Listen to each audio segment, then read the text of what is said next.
శ్రీ అన్నవరం క్షేత్ర చరిత్ర మహాత్మ్యం.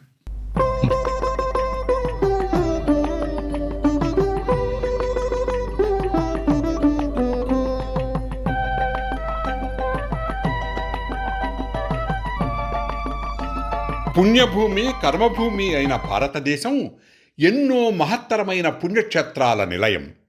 అందున తెలుగు నేలపై అనేక స్వయంభూ క్షేత్రాలు విరాజిల్లుతున్నాయి. వాటిలో ఒక ప్రముఖ క్షేత్రం అన్నవర క్షేత్రం. వ్రతాల దేవుడిగా, వరాల దేవుడిగా విశ్వవిఖ్యాతి పొందిన శ్రీ వీర వెంకట సత్యనారాయణ స్వామి వారు రత్నగిరిపై త్రిమూర్త్యాత్మక రూపంలో వెలసిల్లుతూ సత్యదేవుడిగా నిత్యము భక్తుల నీరాజనాలు అందుకుంటున్నారు.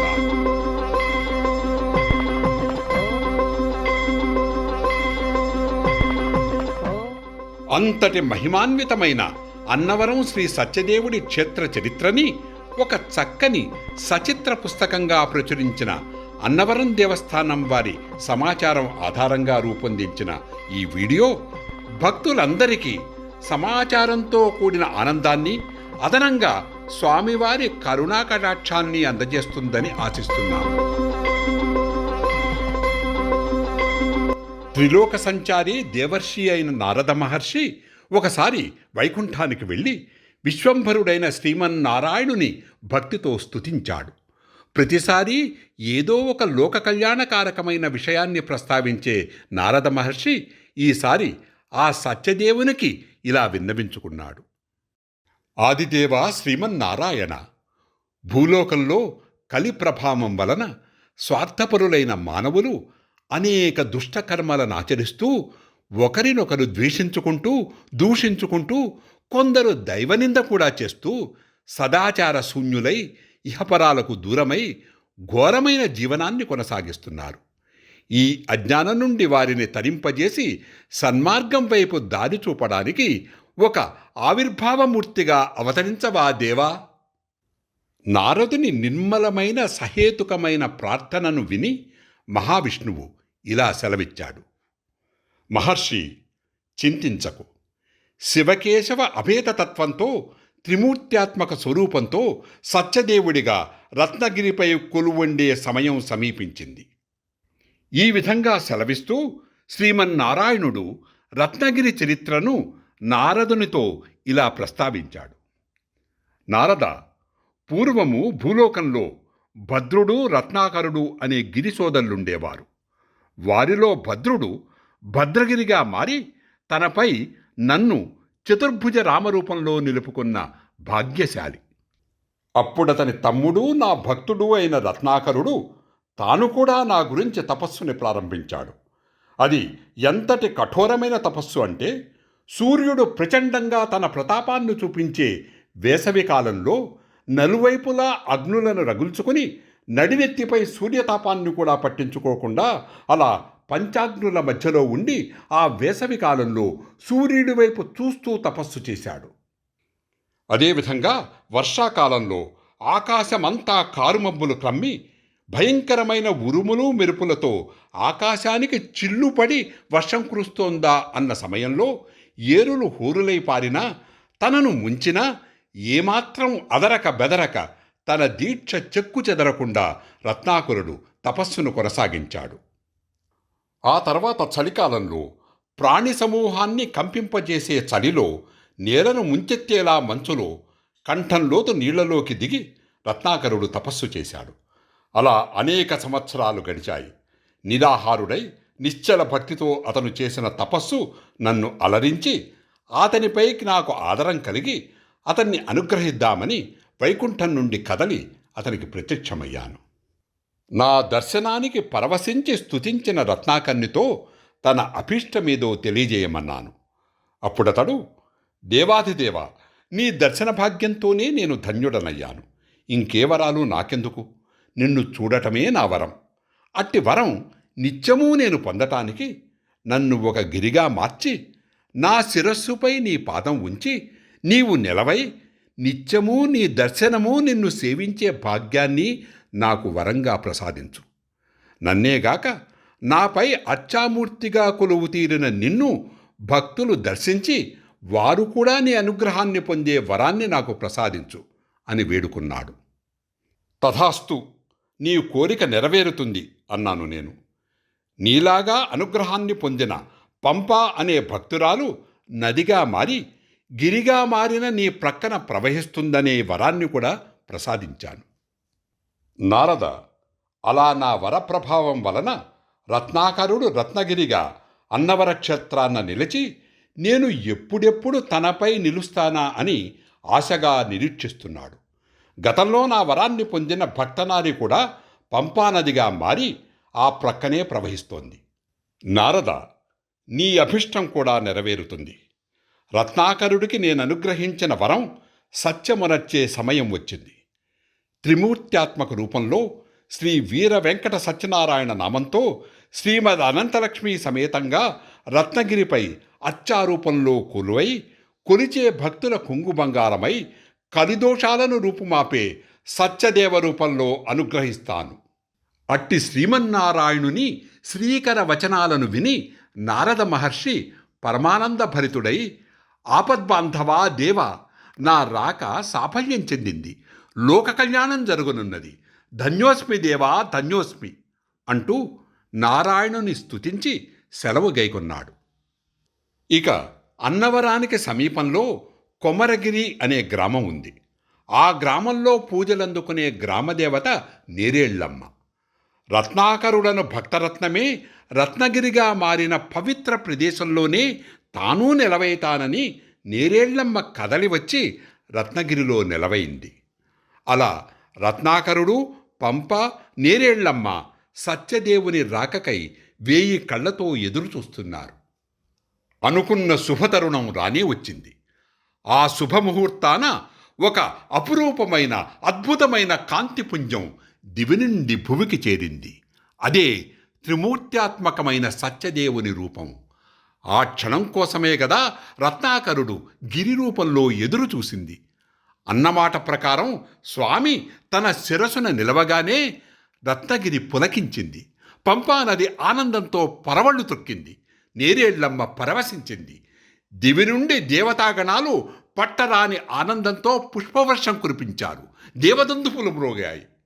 అంతవరకు తనకు ఎదురే లేదనుకున్న కలిపురుషుడు సత్యదేవుని రాకతో ఒక్కసారిగా ఉలిక్కిపడ్డాడు. ఇక తన ఆటలు సాగవా అని బెంబేలెత్తాడు. అతని అనుచరగణాల ముఖాలు చిన్నబోయాయి. అవనిలో సుఖశాంతుల స్థాపనకు నాందివాక్యం పలికింది. సత్యదేవుడు అన్నమాటయే వరంగా పాసిల్లే ప్రాంతం కాబట్టి అప్పటి నుండి రత్నగిరి ప్రాంతం అన్నవరంగా ప్రసిద్ధి చెందింది. కొంతకాలం గడిచింది. అన్నవరానికి సమీపంలో గోరస అనే గ్రామం ఉండేది.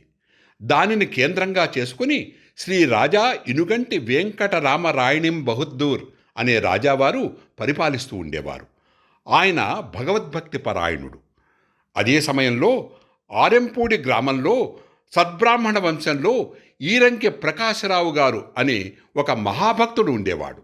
వారిద్దరికీ ఒకేసారి శ్రీ వీర వెంకట సత్యనారాయణ స్వామి వారు కలలో సందర్శనమిచ్చి, ఓ భక్తులారా, నేను రత్నగిరిపై సత్యదేవ రూపంలో వెలిశాను.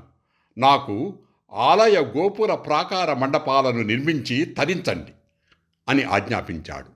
ఆ మరునాటి ఉదయం రాజా రామరాయణం గారు ఈరంకి ప్రకాశరావు గారు కలుసుకొని తమకు కలలో శ్రీ సత్యదేవుడు సాక్షాత్కరించిన విషయం గురించి పరస్పరం చర్చించుకొని ఆశ్చర్యపోయారు, ఆనందించారు. ఆ తరువాత ఊరిలోని పెద్దలందరినీ పిలిచి ఈ విషయం చెప్పగా వారందరూ విస్మయం చెందారు, మహాద్భుతం అన్నారు. అయితే వారందరికీ ఒక సందేహం కలిగింది. స్వామి రత్నగిరిపై వేంచేసి ఉన్నారని మీ స్వప్నంలో సూచించారు కదా, మరి ఆ రత్నగిరి ఎక్కడుంది, ఎంత దూరంలో ఉంది, రత్నగిరి అనే ప్రదేశాన్ని మనం తెలుసుకోవడం ఎలా? ఈ ప్రశ్నలకి ఈరంకి ప్రకాశరావు గారు తన అనుభవాన్ని పురస్కరించుకొని అందరికీ సందేహ నివృత్తి చేశారు. రాజావారు, పూర్వం కొమరగిరిలో కొలువయ్యున్న నేరేళ్లమ్మ తల్లి అక్కడ ఉండటానికి ఇష్టపడక రత్నగిరిపై వేంచేసినారని మా పెద్దలు చెప్పగా విన్నాను. అంటే ఆ రత్నగిరి మన అన్నవరంలోనే ఉంది. కాబట్టి మనం ముందుగా అన్నవరం చేరుకుని నేరేళ్లమ్మను దర్శించి సత్యదేవుని అన్వేషణలో మనకు మార్గం చూపించమని ఆ తల్లిని ప్రార్థించి ఆ తరువాత మన అన్వేషణ సాగించటం యుక్తంగా ఉంటుందని నా అభిప్రాయం. ఈరంకి ప్రకాశరావు గారు చేసిన ఈ సూచనను అందరూ సంతోషంతో ఆమోదించారు. అనుకున్నట్లుగానే శ్రీ ఈరంకి ప్రకాశరావు గారు, శ్రీ రాజా రామరాయణం గారు మరికొందరు ఉత్సాహవంతులతో కలిసి అన్నవరానికి వచ్చి ముందుగా రత్నగిరి క్రింద కొలువయ్యున్న నేరేళ్లమ్మ తల్లిని దర్శించి తమ స్వప్న వృత్తాంతాన్ని ఆ తల్లికి విన్నవించి అన్వేషణలో తమకు మార్గదర్శనం చేయమని ప్రార్థించి అన్వేషణ ప్రారంభించారు. అది వర్షాకాలం కావడం వలన కొండంతా రకరకాల తీగలు అల్లుకొని బాగా గుబురుగా చెట్లు ఎదిగి ముందుకు సాగటానికి మార్గం కూడా కష్టంగా ఉంది. రకరకాల పక్షుల కూతలు, కీచురాళ్ల ధ్వనులు, మృగాల అరుపులతో కొండ మార్మోగిపోతోంది. అయినా వారు కత్తులు, బల్లాలు, పలుగు, పారలు మొదలైన పరికరాలను వినియోగిస్తూ కళ్లల్లో ఒత్తులు వేసుకుని స్వామివారి మూర్తి కోసం అంతటా వెతికారు. గట్టు, మెట్టు, రాయి, రప్ప, చెట్టు, చేమ, తీగలు, పొదరిళ్ళు, ఏపుగా పెరిగిన వెదుళ్ళు మొదలైనవన్నీ నిశితంగా చూస్తూ వెతుకుతూ కొండంతా కలియదిరిగినా ఎంత వెతికినా కనబడకపోయేసరికి కొందరికి నిరుత్సాహం వచ్చి చతికిలపడిపోయారు. మరికొందరు చేసేది లేక వెనుదిరిగారు. ఇంకొందరు చేతులెత్తేశారు.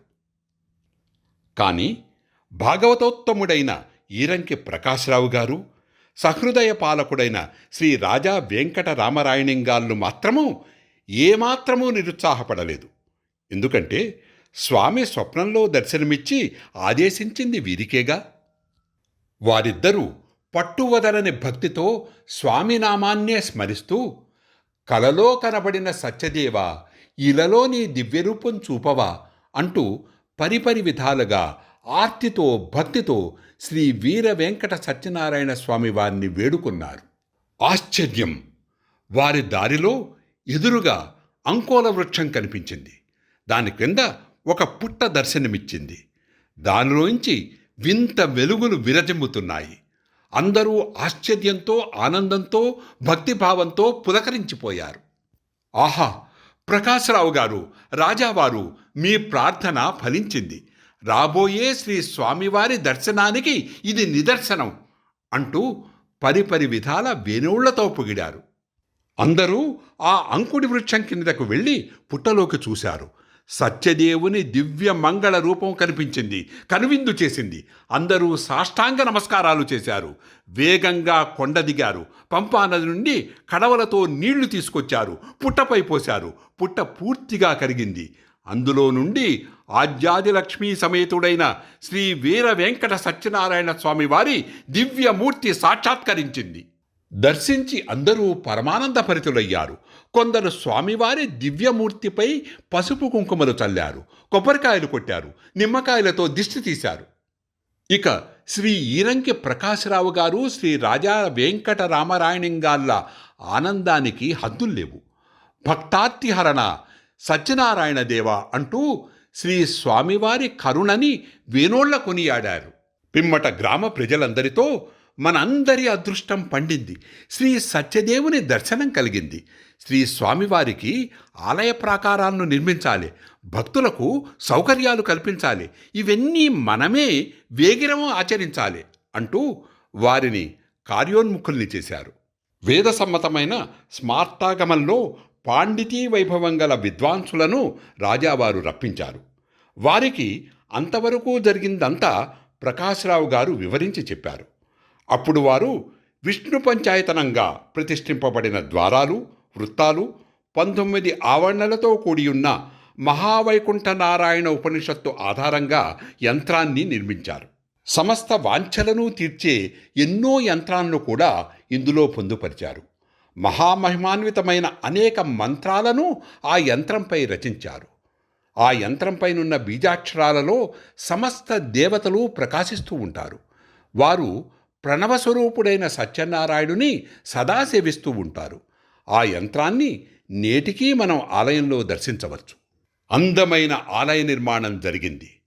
శ్రీ స్వామివారి క్రింది అంతస్తులో అమోఘ మహిమలు కలిగిన శ్రీ త్రిపాద్విభూతి మహావైకుంఠనారాయణ యంత్రాన్ని మూలస్థానంలో బ్రహ్మస్వరూపంగా నిలిపి బంగారుమయమైన దానిపై చెక్కారు. శిలామయమైన యంత్రాన్ని ఉంచి దానిపై శివస్వరూపంగా ఒక స్తూపాన్ని ఏర్పరిచారు. దానిపైన బిందు రూపంలో శ్రీ వీర వెంకట సత్యనారాయణ స్వామివారిని, స్వామివారి ఎడమ ప్రక్కన శ్రీమద్ అనంతలక్ష్మి అమ్మవారిని, కుడి ప్రక్కన పరమశివుని ప్రతిష్ఠించారు. ఆనాటి నుండి శ్రీ వీర వెంకట సత్యనారాయణ మూర్తిని త్రిమూర్తి స్వరూపంగా భావించి అందరూ అర్చించసాగారు. శ్రీ సత్యదేవుని మహిమలు నలుదిశలా వ్యాప్తి చెందాయి. భక్తుల రాకతో అన్నవరం కళకళలాడింది. భక్తులందరూ తాము అనుకున్నది సత్యం చేసే స్వామి కాబట్టి శ్రీ సత్యనారాయణ స్వామి వారిని సత్యదేవుడు అనే నామంతో పిలువసాగారు. భక్తులకు శ్రీ రాజా వెంకట రామరాయణం గారు అనేక సౌకర్యాలు కల్పించారు. అదేవిధంగా శ్రీ ఇరంకి ప్రకాశరావు గారు యాత్రికులకు భోజన సదుపాయాలతో పాటు స్వామివారిని అర్చించే విధి విధానాలు, నియమాలు, భక్తి మార్గం మొదలైన వాటిలో భక్తులకు మార్గదర్శనం చేసేవారు. తరాలు మారాయి. శ్రీ రాజా వెంకటరామరాయణం గారి వంశీయులే నేటికి ఆనువంశిక ధర్మకర్తలుగా కొనసాగుతున్నారు. అదేవిధంగా ఈరంకి వంశీయులు కూడా తరువాతి తరాల్లో భక్తులకు మార్గదర్శనం చేసేవారు. తరతరాలుగా వారు నివసించిన ఇంటిని ఈరంకి వారి సత్రంగా కూడా రూపొందించారు. ఈ విధంగా ఈనాటికి ఆ ఇద్దరు వంశీయులు దేశ విదేశాల్లో ఎక్కడ నివసిస్తున్నా యథాశక్తి మనసా వాచా కర్మణ శ్రీ స్వామివారి సేవలో వారి భక్తులుగా ఆత్మానందాన్ని అనుభవిస్తున్నారు.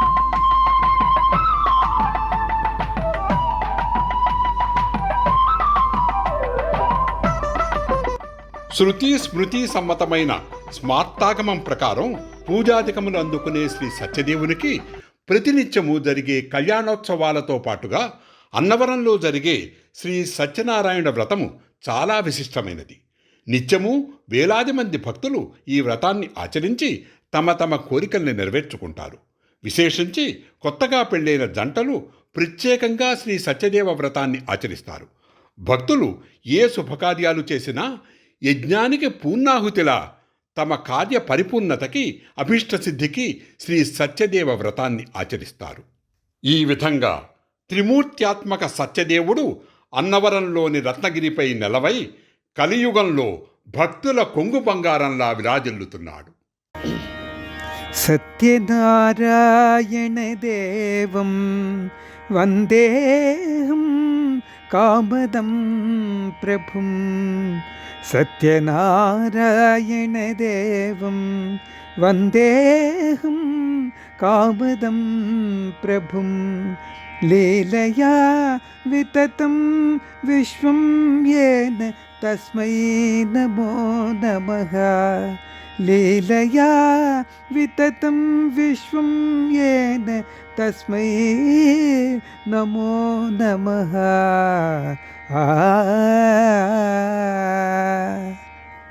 సర్వే జనా సుఖినో భవంతు.